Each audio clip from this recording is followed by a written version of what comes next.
Les États-Unis remercient Panama, le co-rédacteur, de son travail pour aider le Conseil de sécurité à parvenir à l'adoption à l'unanimité de cette résolution importante. Il nous reste moins d'un an dans le cadre de la feuille de route du Conseil présidentiel pour la restauration des institutions démocratiques en Haïti, y compris des élections pour permettre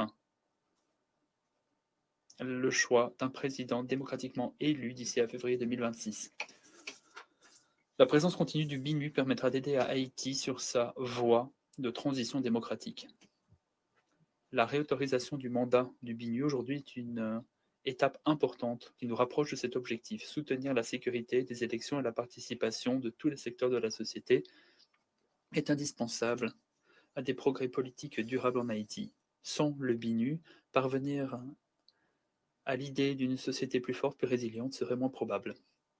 Les États-Unis continuent de collaborer étroitement avec ceux qui investissent dans la sécurité d'Haïti pour permettre des progrès. Et à ces fins, nous encourageons les parties prenantes internationales et les bailleurs de fonds à contribuer comme il se doit. Nous remercions ceux et celles qui ont d'ores et déjà injecté des contributions substantielles. Cela étant dit, la situation exige d'autres acteurs qui contribuent davantage. Il faut soutenir les efforts du BINU, du gouvernement haïtien, de la mission MSS et des organisations régionales, y compris de l'Organisation des États américains, grâce à des moyens financiers et pérennes. C'est une question stratégique pour les membres du Conseil. Comme nous l'avons déjà dit, le BINU représente un seul élément de la riposte internationale en matière de sécurité en Haïti.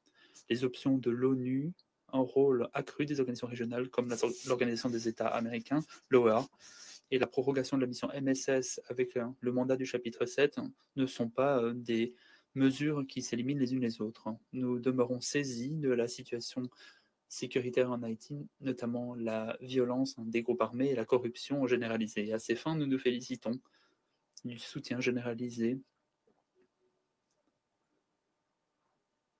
du fait que les États-Unis ont proposé d'inscrire 2 groupes à la liste des groupes armés en Haïti.